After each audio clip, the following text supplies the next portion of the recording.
E aí, família, beleza? Fala aí na área, tamo junto? Vamos junto. Ativista climática Amanda Costa debate o racismo ambiental na ONU. Artista visual Tia Sgott propõe o debate sobre os símbolos do mundo. A música pop de Mudrinis no Sarau. No Fala aí, vamos conversar sobre preconceito. Preconceito racial, religioso, homofobia, machismo. O velho e o atual preconceito. A luta pelo respeito não pode parar nunca. Esse é o papo de hoje. Bora! Fala aí! A artista visual Tia Sgott propõe na arte as possibilidades poéticas de símbolos do mundo. No trabalho sobre a sereia, Tia usa uma espécie mitológica híbrida para falar sobre transgeneridade. Me considero uma pessoa, assim, sortuda, porque desde pequena eu sempre soube o que eu queria fazer. Então eu sempre fui muito criativa. A minha família também tem um viés, assim, criativo. Nenhum deles foi para a área de fato, mas todos eles, assim, eram entusiastas, assim, de desenho de moda, de ilustração. Desde criança eu sou muito assim, o que eu não posso ter, assim, eu sempre dei um jeito de fazer, sabe? E aí, quando eu descobri que isso podia ser algo que pudesse se tornar uma profissão, então foi certeiro. A cauda de sereia, ela foi o meu trabalho de conclusão de curso da faculdade. Através dela, eu quis representar a questão de uma transespécie que a sereia é, né? E como que essa fantasia da sereia, porque isso é uma peça que você pode vestir, né? E como que ela metamorfoseia um corpo, né? Porque a sereia, ela gira em torno dessa questão da metamorfose, de virar humano, de virar peixe, de um ser híbrido. Enquanto uma pessoa trans, eu me vejo muito nesse processo também, porque a gente passa por várias metamorfoses na vida, várias transformações da identidade, do nome, do corpo, vários estados, assim, que eu faço esse paralelo com a sereia, que ela tá de vários modos de acordo do lugar que ela está. Eu faço as caudas inteiramente dentro do meu ateliê, aqui na minha casa, de uma forma bem manual. Eu faço sozinha também, e eu levo aproximadamente 3 meses para fazer uma cauda. E, pelo incrível que pareça, ela surge de um molde de papel EVA, que é a forma que eu consigo estar fazendo, né, atualmente, com materiais mais modestos, mas é isso que eu acho legal, sabe? Eu tenho uma amiga que ela sempre brinca comigo, que ela fala assim, nossa, eu lembro quando eu cheguei na sua casa uma vez, você estava cortando papelão, e eu falei, nossa, amiga, o que você vai fazer? E eu fiz a minha cauda. Tipo, 3 meses depois, de eu cortando papel, surgiu a minha cauda, sabe? Então, desde que eu fiz a minha primeira cauda, eu chamei muita atenção do mercado publicitário. Então, muitas marcas grandes, assim, de nichos completamente diferentes, começaram a me procurar para fazer comerciais de TV, para fazer propagandas. E artistas também, eu cheguei a trabalhar com a Felipe Cato, trabalhei com a Luísa Sonza, trabalhei com a Pablo Vittar. Meu grande sonho é conseguir viver da minha arte e estar numa grande galeria, né? Eu estar com um espaço que comporte todas as minhas ideias mirabolantes, assim. Porque hoje em dia eu tenho muito empecilho por conta do pensar demais, né? Ter esse excesso de criatividade e eu não conseguir executar. Então, meu grande sonho é eu estar bem financeiramente, eu estar bem com o espaço que eu tenho para produzir. E eu tá com essa consciência limpa de que eu não preciso fazer uma finalidade de venda, que eu posso fazer só porque eu quero expressar, sabe? E não que eu não faça isso, mas o artista independente tem que se desdobrar, né? Em ouvir o coração ou o bolso. O preconceito existe em diversas formas e não é brincadeira. Esse é o tema da conversa de hoje com os jovens. Muitos contam que já foram vítimas de racismo, muitas vezes disfarçado de comentários desnecessários. Bora lá ver. O que mais pega é o cabelo, porque eu cortei agora, só que antes era, tipo, bem grande.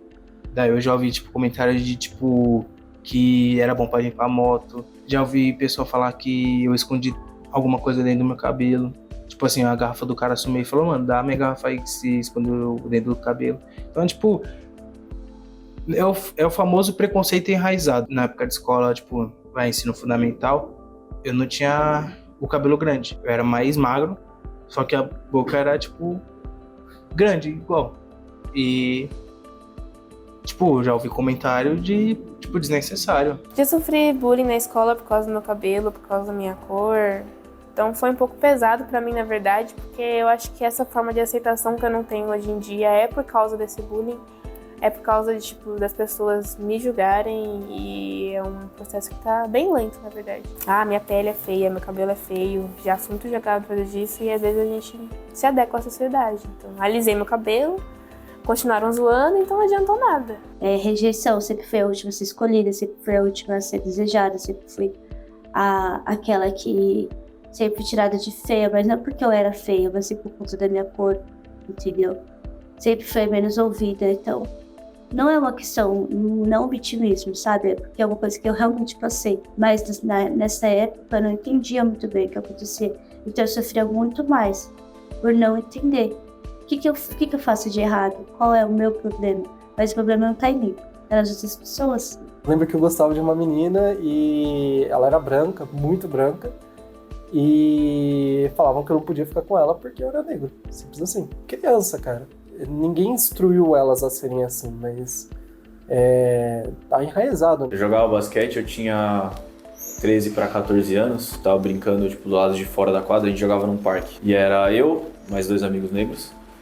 A gente tava lá e o policial veio e chegou a enquadrar a gente, colocou a gente na parede, tirou a arma pra fora e até encostou tipo, no braço de um amigo meu que tava do meu lado.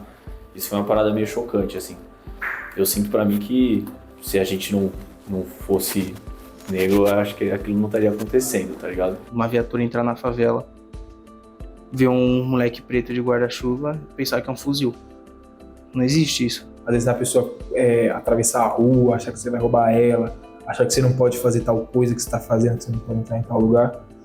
Então, todo dia, mano. Eu vendia tratamentos naturais, ora pronobis, né, essas coisas. Sim. E aí eu tava na ligação, a gente tem que fazer chamadas pros clientes pra tentar vender.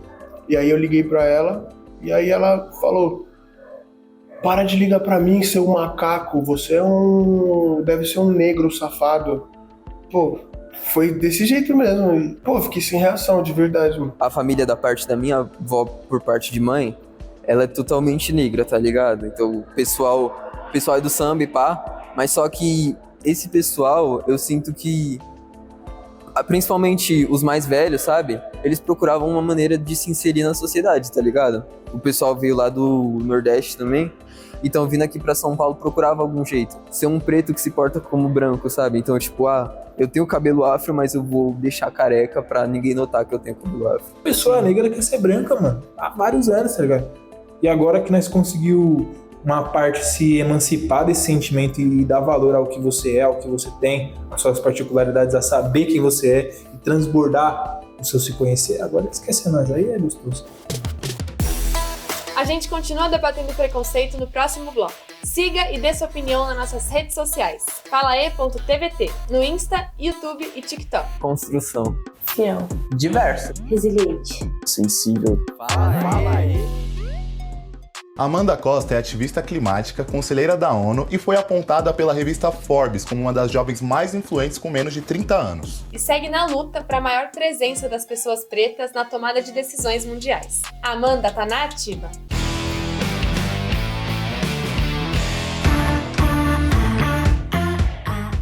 Amanda Costa é uma ativista climática, empreendedora social, tem o sonho de não ser a única nos espaços.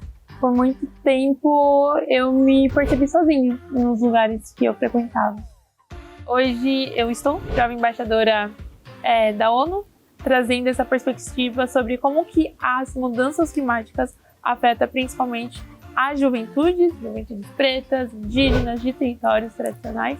Fundei uma organização da sociedade civil, uma ONG, chamada Instituto Perifa Sustentável, que tem a missão de mobilizar a juventude brasileira para se tornar parte da solução desses principais desafios climáticos, principalmente nas nossas favelas, nas nossas periferias, nos nossos territórios, nas nossas quebradas. Utilizo o Instagram, TikTok, LinkedIn para aproximar esse debate sobre meio ambiente da nossa galera, porque às vezes parece uma coisa distante que está acontecendo lá nas grandes conferências ou lá na Amazônia, mas não, quando a gente dialoga sobre um lixão que tem perto de casa ou sobre o saneamento básico, que não existe, não é básico, tipo, é o esgoto saindo da casa e indo em direção ao córrego. quando a gente está trazendo esses diálogos, a gente está falando de racismo ambiental. A gente está falando que é negado um direito para a população majoritariamente preta e periférica.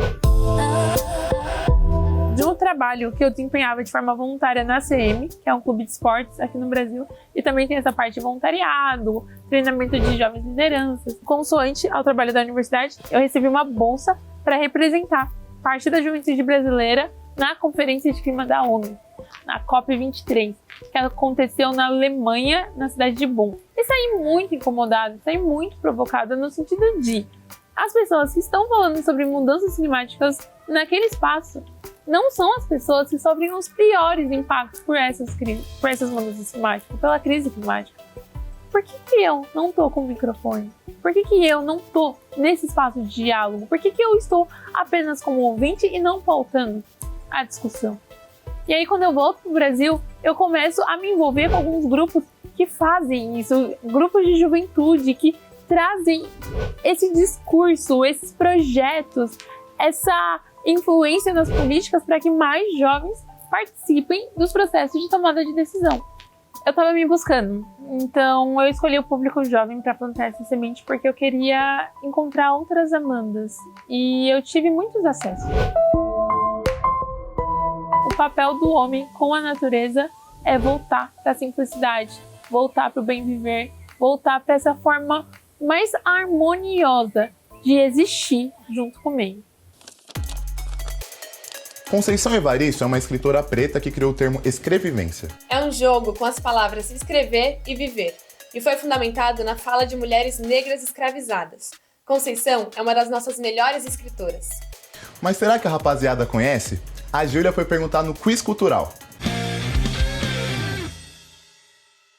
Fala aí, família! O nosso quiz cultural de hoje é sobre literatura brasileira. Você curte ler? Quem é o seu autor brasileiro favorito? Eu não sou muito exemplo nessa questão de ler, mas tem um livro que eu li no ensino médio que eu gostei muito, que era o Lisbela e o Prisioneiro. Eu gosto de Grandes Sertões Veredas, mas eu sou meio fraca com literatura em geral. Sinto muito. Érico Veríssimo. Boa recomendação pra você que tá aí em casa, leia mais Érico Veríssimo. Tem aquele lá da Capitu, tá ligado? Qual que é o nome desse aí? Dom Casmurro? Isso, esse aí eu li, tá ligado? Tinha uma prova, eu precisei ler. Tá estudando muito? Nossa. Pelo menos as provas dessa escola brasileira estão ajudando a gente a ler livros brasileiros. Vou te fazer 2 perguntas sobre literatura brasileira, beleza? Ela criou o termo escrevivência para definir a escrita que surge do dia a dia, dos acontecimentos do cotidiano e carregado de memórias e vivências pessoais e coletivas de um povo. Qual é o nome dessa escritora? Letra A, Conceição Evaristo. Letra B, Cora Coralina. C, Tati Bernardi. Ou letra D, Cecília Meirelles. Nossa. Nossa. Acho que é a letra D. Eu acho que é a letra D, Cecília Meirelles. Resposta errada. Cora Coralina. Resposta errada, era Conceição Evaristo. Vamos pra segunda, vamos ver se você tem mais sorte, beleza? Um poeta curitibano e grande representante da poesia marginal. Foi escritor, crítico literário, tradutor e professor. De quem a gente tá falando? Letra A, Essa de Queiroz. Letra B, Guimarães Rosa. Letra C, Felipe Neto. Ou letra D, Paulo Leminski. Paulo Leminski? Paulo Leminski, mano. De Curitiba não tenho ideia, mano. Vou pra Curitiba com a minha filha, que lá só tem louro, assim feito eu. Eu acho que é a letra D. Pablo? Dai! Melhor se arrepender do que susto, fiscal! Paulo Leminski? Paulo Leminski. Certa resposta, Paulo Leminski, poeta bem famoso brasileiro. Ah, ufa, né? Certa resposta! Chamou ele de Pablo que eu vi, hein? Mas acertou. Paulo Leminski. Ganhou um suquinho! Valeu! Valeu. Obrigado aí, pessoal. Vamos lá para a terceira pergunta. Qual foi o escritor brasileiro que mais vendeu livros no mundo? Letra A, Machado de Assis. Letra B, Jorge Amado. Letra C, Paulo Coelho. Ou letra D, Guimarães Rosa. Nossa, mais no mundo deve ser Paulo Coelho, né, mano? Paulo Coelho. Certa resposta também, tá manjando de literatura. Alguma coisa tem que acertar, né? Acertou! Acertei! Yes! Família, vamos! Ganhou um suquinho pela sua resposta certa. Dá-lhe suquinho. Saúde, família. Fala aí, você já sofreu preconceito religioso? Vamos lá, eu sou um bandista, sabe? Por onde eu começo? É um assunto delicado, sabe? Porque muita gente acaba associando com coisa muito negativa. Por exemplo, no próprio trabalho onde eu tô, já ouvi comentários desrespeitosos Sendo que, no meu ver, sabe, mediante o que eu aprendi, o fundamento de Umbanda é caridade. Ponto. Se resume nisso. Fora da caridade não há salvação. Então é o que a Umbanda ela prega. Antes de você olhar pra você olhar pro seu próximo. Desde sempre eu fui não ensinado, mas a ter medo, sabe? É algo que quando você ouve falar de Umbanda e de Orixá, já é associado a magia negra, diabo e afins, né? Muita gente que é umbandista nem fala que é umbandista, sabe? Mas é muito triste, por exemplo, eu ter perdido contato com algumas pessoas depois que elas souberam a minha religião. Eu via muito isso entre meus amigos. Então eles falavam não à intolerância religiosa, respeite a minha religião, e eu sempre respeitei muito o outro. Mas toda vez que eu falava que eu era evangélica, eu sofria esses ataques. Eu era criticada.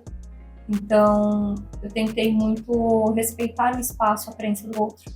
Mas eu sofri muita intolerância por ser cristã. Existe um preconceito muito grande com religiões de matriz africana porque as pessoas não conhecem. Existe um preconceito com a figura social do evangélico, de algumas denominações, de que é aquela pessoa presunçosa, é aquela pessoa mesquinha, é aquela pessoa excludente, é aquela pessoa chata e moralista. O que é uma religião certa? Fala aí, você já sofreu preconceito pela sua orientação sexual? Eu sempre fui uma criança muito delicada, muito jeitosa, assim, então isso despertou para muitos comentários homofóbicos mesmo, assim, sabe? Então, e era uma coisa que me incomodava muito na escola, era um bullying assim que muito me atrapalhava. Era viadinho, era bichinha, era bullying, me trancaram já numa vez na caixa d'água. E aí eu chorei horrores. Eu namorei uma menina, foi bem traumático assim, sabe? Tipo, xingaram a gente, sabe? Tipo, que nojo, sapatona, sabe? Tipo, uns bagulho assim. No metrô, no trem, sabe? E é muito difícil, é muito ruim. Aí tanto que ele traumatizou. A pior coisa que você podia ser chamado quando criança era de gay. E eram uns negócios até contraditórios, sabe? Alguém te falava, você tá andando com menina, você é gay. Tá com roupa tal, você é bicho. É muito difícil eu me identificar com alguma religião, assim, porque parece que eu não sou bem aceito lá, sabe? Em muitos lugares. Mesmo que eles falam, você é... Tem pessoas que vão olhar torto pra você. Fica aqui que a gente volta rapidinho com mais Fala Aí. Até já. Autoconhecimento. Fé. Pintar. Alegria. Imprevisível. Fala aí. Gil, por que alguns produtos importados são mais baratos do que os fabricados aqui no Brasil? Também quero saber. Quem tem a resposta é a Jennifer Andrade, nossa repórter de finanças no Faz o Pix. Eu queria saber por que muitos produtos importados são mais baratos do que os fabricados aqui no próprio Brasil. Existem muitos fatores, muitas teses que explicam esse fenômeno, mas a maioria delas passa por questões de custos de produção, ou seja, os custos de produção no Brasil tendem a ser mais altos do que no exterior. E aí entra a questão, por exemplo, de impostos. No Brasil a gente paga muito imposto, as empresas pagam muitos impostos, e claro, também tem outras questões que estão envolvidas, como dificuldades logísticas, alguma ineficiência nessa produção. Tem questões da inflação também ser mais alta e os juros também serem historicamente mais altos. Todos esses fatores, os impostos, as dificuldades logísticas, os custos de transporte, a inflação ser mais alta, os juros serem mais altos, tudo isso, toda essa dificuldade é repassada ali para o preço para o consumidor final. E tem também um fator importante que é o câmbio. Se uma empresa produz um produto que precisa de insumos ali importados, e o real está desvalorizado em relação ao dólar, ela acaba pagando mais caro para importar esses insumos, para fabricar esse produto, e isso também impacta no preço ali final. Agora fala aí, você já sofreu machismo ou bullying? Quando eu fazia Senai, eu sou técnica de edificações. E eu tenho certeza absoluta que todos os homens ali me enxergavam como uma mulher que não devia estar naquele lugar, porque construção civil é um setor masculino. E eu entendi aquilo como um ato de resistência, de estar ali num lugar onde só homem tá. Então eu tomei essa decisão e vivi naquele ambiente com essa cabeça de que eu sou uma mulher num ambiente masculino e que eu preciso ficar aqui para mudar essa coisa no futuro. Meu pai nasceu com um pai super machista, então alguns pensamentos deles vão ser um pouco assim machistas, mesmo ele não percebendo. Mas tem uma coisa que ele impõe, às vezes, que eu falo, cara, não precisava, sabe? Se eu fosse uma mulher, você acha que meu pai daria a liberdade que ele me deu? Minha mãe daria essa liberdade? Você acha que eu conseguiria conquistar? Conseguiria nada, mano. Ninguém nunca se preocupou com quem eu me relacionei. Meio que dane-se.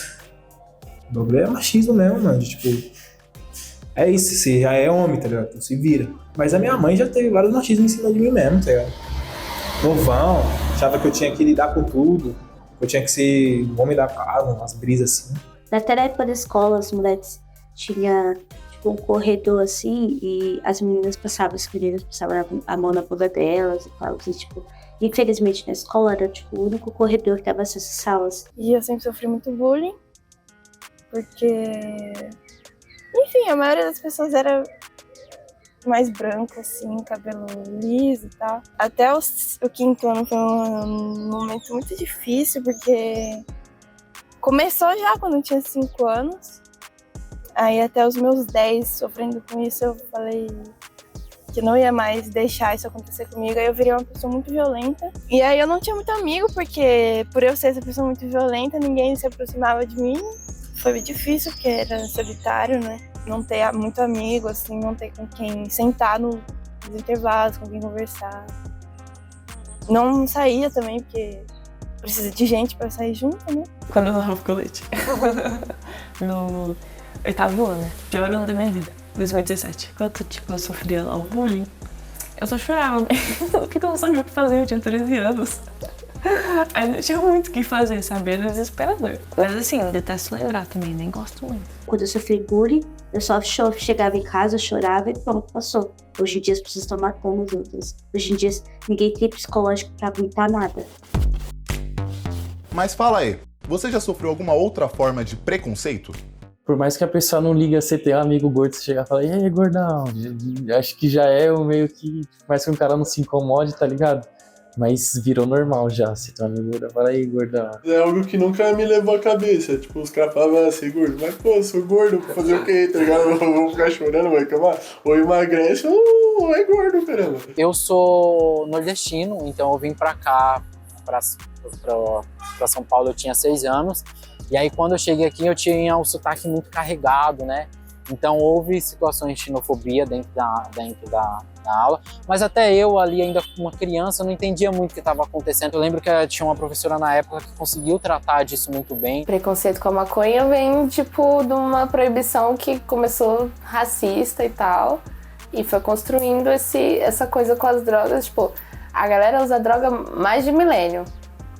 E a proibição tem o quê? Nem 100 anos, tá ligado?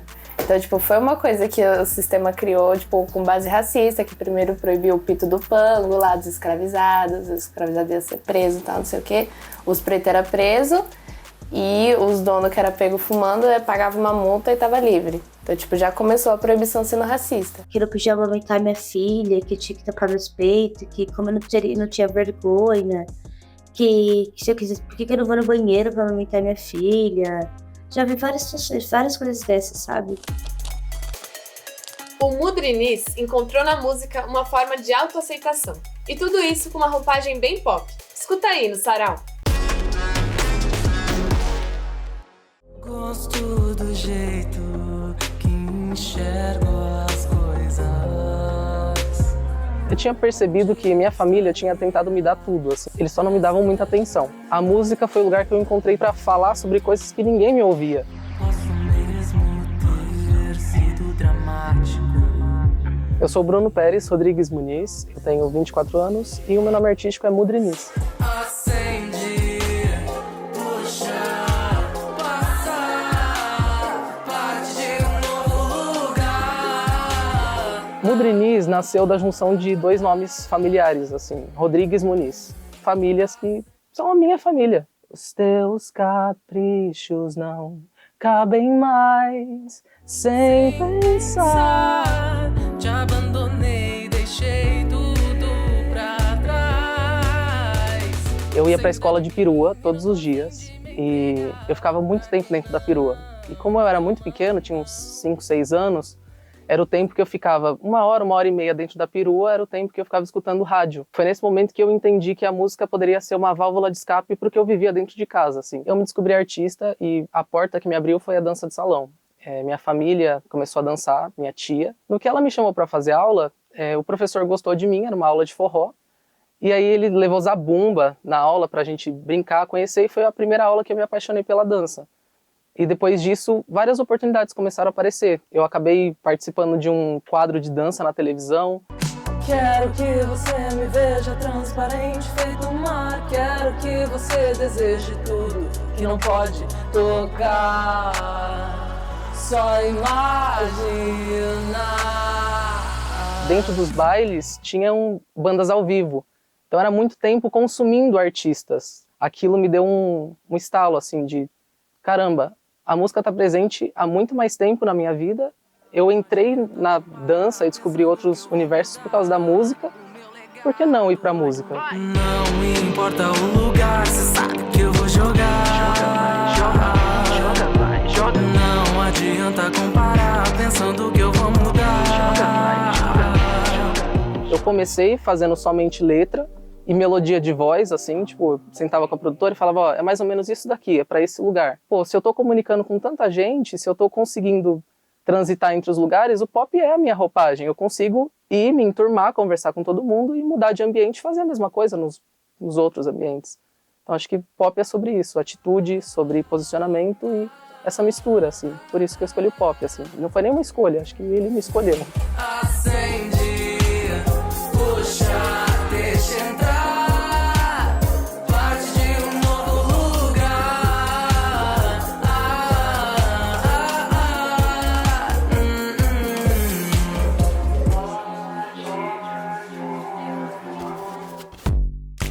Num mundo cada vez mais diverso e informado, por que ainda existe preconceito? Como a nossa história foi construída, como a história das pessoas pretas aqui foi tratada, como as pessoas pretas foram tratadas, então acredito que é uma herança ainda de um período não muito distante, que às vezes a gente pensa, né, a escravidão há muito tempo e tal, mas é uma herança de um período muito recente e ainda muito enraizado, infelizmente. Homofobia, quanto racismo, quanto machismo, é meio difícil de consertar, porque quando você vem de uma geração mais antiga e a pessoa vem daquele pensamento mais antigo, tanto do vô quanto da avó, é meio difícil de você moldar isso. E mais difícil moldar ainda se você for o vô e a avó, porque ele já cresceu com aquilo, já tá ali com o pensamento formado, então é bem mais difícil de ajudar. O racismo vem da onde? Vem do europeu, que tem um padrão, né? O europeu ele tem um padrão étnico e ele vê o diferente de uma forma negativa num primeiro momento. Então, inferior e tudo mais. E tudo isso vem se construindo ao longo de séculos, mas a princípio tem a ver com costumes, tem a ver com a religião muito também. Eu acho que as pessoas têm medo de ser quem elas são. E quando elas encontram uma pessoa que não tem medo de ser quem ela é, isso acaba causando um alvoroço. Existe quem pratica intolerância e preconceito por ignorância ou por maldade, por convicção. Se a população negra está aceitando a mediocridade que os brancos colocam pra gente, ninguém se importa. Se as mulheres estão aceitando essa mediocridade, se os LGBTQIAP+ estão aceitando isso daí, ninguém se importa. Quando essas pessoas estão fazendo alguma coisa, estão reivindicando alguma coisa que às vezes nem influencia na vida de nenhuma dessas pessoas, aí elas atacam. No próximo Fala E, o papo vai ser sobre lazer. Lembrando, dá uma curtida nas nossas redes, falae.tvt. Tamo junto! Vamos junto!